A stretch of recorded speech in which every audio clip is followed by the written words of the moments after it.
Continuamos con más Veo Noticias, edición central, y le vamos a agradecer la presencia a Darío Boscarol, director de Aguas Santafesinas, Sociedad Anónima, que nos acompaña en vivo para poder dialogar de este tema que preocupa y mucho a los vecinos de la capital provincial santafesina y tiene que ver con la situación que se da con los socavones, fundamentalmente en la zona de Boulevard Gálvez, Boulevard Pellegrini y este último de Boulevard Pellegrini y 9 de Julio. Muy buenas noches, Darío, muchas gracias por estar aquí con nosotros. Buenas noches. Bienvenido. Darío, ¿Santa Fe se hunde? No podemos decir. ¿Se puede hundir? No podemos decir eso. Me quedo más tranquilo. Es cierto que Santa Fe está asentado sobre un terreno aluvional, es decir, donde han quedado sedimentos por las distintas crecidas de miles de años, con lo cual es un sedimento de granulometría muy fina, de arena fina, y eso hace más difícil cualquier tipo de asentamiento en profundidad. Es decir, hoy la rotura de un caño, lo vemos en las veredas de las casas, genera un hueco importante porque el agua arrastra ese sedimento y genera esa oquedad, ese hueco.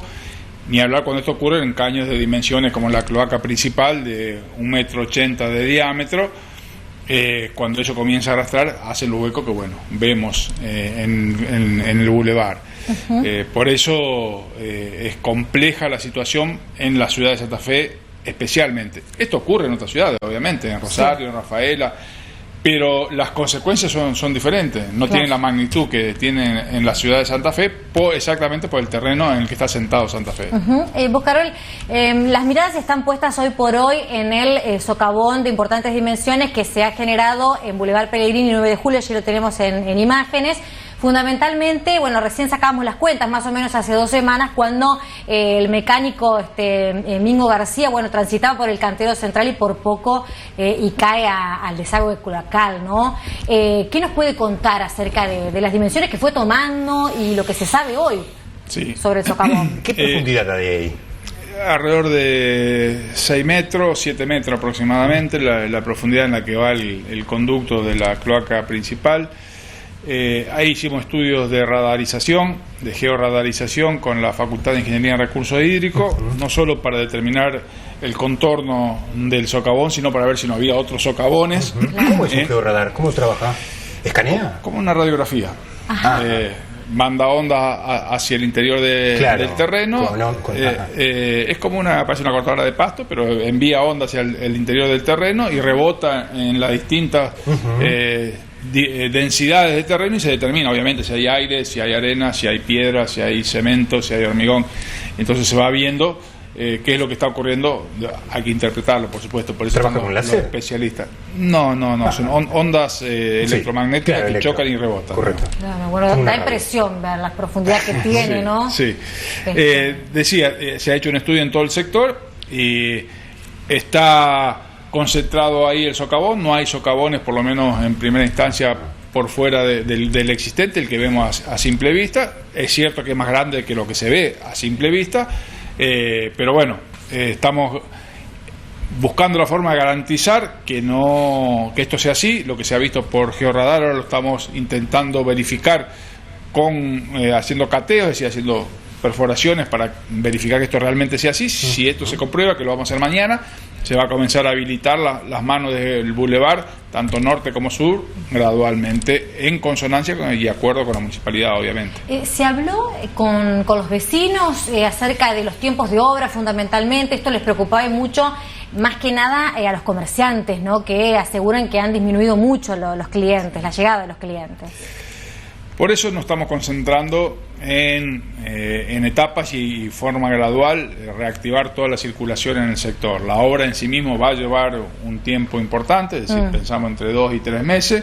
Se va a hacer en 2 etapas. Una primera etapa asegurando la oquedad, asegurando el pozo con tablestacas, limpiando el sector, limpiando la cloaca y dejando al descubierto el colector, y ahí después la segunda etapa es corregir, arreglar el colector en sí mismo. Hay 4 empresas que se han presentado con propuestas técnicas, que el día de mañana la estamos evaluando, y el viernes estaremos evaluando las propuestas económicas, y intentamos que sobre el fin de semana o semana que viene se comiencen ya los trabajos. ¿Y cuál es el trabajo que se debería hacer? ¿Se hace un empalme? ¿Se pone una cámara? A ver, se reemplaza un sector del colector, del caño, pero con otro material. Esos materiales tienen más de 45 años, no se usan más. Correcto. Ese tipo de material, que es un hormigón con armadura interna, está sujeto a la corrosión de los vapores de los líquidos cloacales. Claro. Los actuales materiales, PRDF o otros materiales incluso de mayor prestancia que se utilizan, no están sujetos a esa erosión. Hoy ya no se hace más ese tipo de colectores y cloacas. Los caños que se usan son diferentes, de diferente material, ha evolucionado. ¿Qué tienen que ver qué vida útil o mayor resistencia? Por el deterioro entre 60 y 80 años, por lo que vemos, bueno, por ejemplo, en el centro de la ciudad o en otros lugares de la ciudad, los gas, depende del sector y la ebullición que tenga el agua en función de los gases que produce, pero gira ahí, alrededor de 50 años es la vida útil de ese tipo de caño. Darío, con respecto al microcentro de la ciudad, ¿esto es mito urbano o realidad? Me acaba de decir de 45 años, nosotros, los que no sabemos, repetimos una especie de mito de que la cloaca tiene 100 años y que los caños son viejos y que se hizo en la Santa Fe de un siglo atrás, cuando había algunas casitas nada más, y ahora tenemos una fenomenal cantidad de torres. ¿Esto es así? Es así las dos cosas, es decir, las cloacas más antiguas de la ciudad tienen alrededor de 100 años, tenemos fotos de cuando se construyó el centro, se pusieron las cloacas en el centro de la ciudad y cuando estaba la planta recién construida a principios del siglo pasado, y esos caños se van reemplazando gradualmente, hay una política de reemplazo gradual, que bueno, a medida que va apareciendo una fisura o una rotura se cambia toda la cuadra para ir reemplazando todo el sector del centro. También es cierto que ha aumentado la densidad urbana y la cantidad de habitantes, pero en sí la red cloacal está diseñada para soportar ese crecimiento, no hay inconveniente incluso a la capacidad del propio colector, no es un problema de caudal de líquido cloacal, la rotura de la cloaca en este momento, sino que ha sido el problema la incorporación de un caudal muy importante de agua de lluvia a la cloaca, y eso es lo que ha generado la explosión, la rotura, la fisura y el posterior derrumbe del techo de la cloaca. Claro, bueno, ¿qué nos puede comentar de la mano de esto claramente, Boscarol, acerca de las cercas de la empresa de Aguas Santafesinas? ¿Cómo está la situación en cuanto al déficit? Porque el ministro de Obras Públicas habló de esto, ¿no? Dio a entender que se dio una mala administración en la gestión anterior. ¿Qué nos puede comentar? La empresa ideal, todos coinciden que debería ser cubierta por la tarifa los gastos operativos de la empresa y que la inversión estratégica tiene que estar en manos del Estado, es decir, del gobierno provincial. Siempre es el objetivo que se persigue. Yo estuve en la gestión anterior del IFTI en la empresa y habíamos alcanzado cubrir con la tarifa el 80% de los gastos operativos de la empresa y había un 20% que todavía lo cubría el Estado provincial. La situación con la que tomamos la empresa 4 años después es el 92% lo aporta el Estado y la tarifa sola cubre el 8%. Esto fue la situación en diciembre. Por eso los aumentos importantes que se están aplicando para intentar volver al camino de lo que debe ser una empresa eficiente y razonable, sin no estar todo el día con el jarro en la mano pidiendo plata en el gobierno provincial, sino que por sus propios ingresos subsista y genere la actividad que debe generar la empresa, que es potabilizar agua y tratar líquidos cloacales. Claro, y además con los daños colaterales, salvando el término, que esto implica, lo que acabamos de decir, el impacto en el comercio, el tránsito y todas esas cuestiones. Nosotros no conocemos de cloacas y de ingeniería y de estas cuestiones, pero por comunicación sí conocemos de redes. ¿Cómo está en porcentaje hoy la red de Santa Fe? La red de... En su funcionamiento, en su mantención, la red cloacal, ¿qué riesgo tenemos? Vuelvo a repetir, la red cloacal en términos de volumen no tiene problema. Sí tiene problema que todo el diseño de la estructura, vemos las cloacas máximas sobre Pellegrini, están recostadas sobre el sur de la ciudad y la ciudad ha crecido hacia el norte. Hoy el principal inconveniente es trasladar los líquidos cloacales del norte de la ciudad, la Flore, la Ranita, de aquellas zonas del norte de la ciudad hasta el río Colastiné. Se tiene más de 30 kilómetros el recorrido de los líquidos clocales desde aquel lugar hasta este. ¿Y eso cómo funciona? ¿Por declive? ¿Por presión? Las cloacas funcionan por gravedad, es decir, solo por estaciones elevadoras y escurren por gravedad y se trasladan así desde allá hasta acá.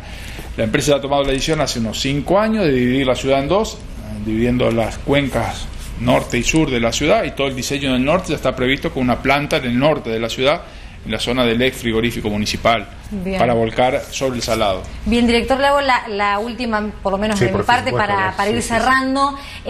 ¿Por qué se localiza esta situación de los socavones más importantes allí en la zona de Boulevard Pellegrini, en la zona del perímetro de Club Atlético Unión? Porque hay muchos reclamos de Mariano Comas también que se han dado estos últimos días. ¿Por qué allí el foco? Por Boulevard está, vuelvo a repetir, la traza de la cloaca principal, desde Unión hasta Regatas, y allí confluyen todas las cloacas de la ciudad completa a ese sector, y todo el agua de lluvia en los momentos de tormenta y de precipitación van a ese mismo sector. Por eso terminan explotando o rompiéndose en esa traza, porque todo confluye a ese lugar.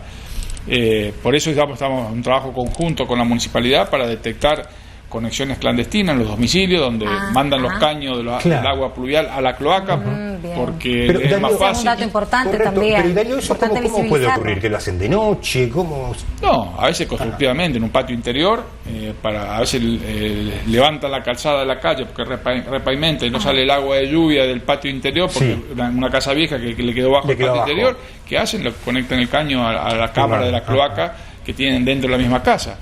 Hay muchas casas, sobre todo las más antiguas, que se sabe que es así, que terminan volcando líquido local. La estación elevadora de la cloaca máxima de la ciudad de Santa Fe en estado normal funciona a un nivel del 40 al 50% y bombea 2.000 metros cúbicos por hora. En días de lluvia, con intensidad, bombea 10.000 metros cúbicos, es decir, multiplica por 5. Es decir, que se quintuplica el caudal producto de la incorporación de agua de lluvia a ese colector. Y ese colector, como bien decía antes, está preparado para trabajar por gravedad, no por compresión, no para trabajar en carga. Cuando trabaja con presión, explota. Esa estructura está armada para que escurra el agua y para soportar la presión externa, no la presión interna. Bien, bueno, ya para cerrar, Boscarol, ¿cuál sería el mensaje para los vecinos ahí de Boulevard y 9 de Julio? Usted decía más o menos tiempos en que vuelva por lo menos a habilitarse el tránsito. 2 conceptos generales tenemos nosotros en este sentido: seguridad y premura. Estamos trabajando sobre el tema a efecto de que la mayor brevedad posible podamos por lo menos incomodar menos a los vecinos y atacar el problema, obviamente reparar la cloaca. Perfecto.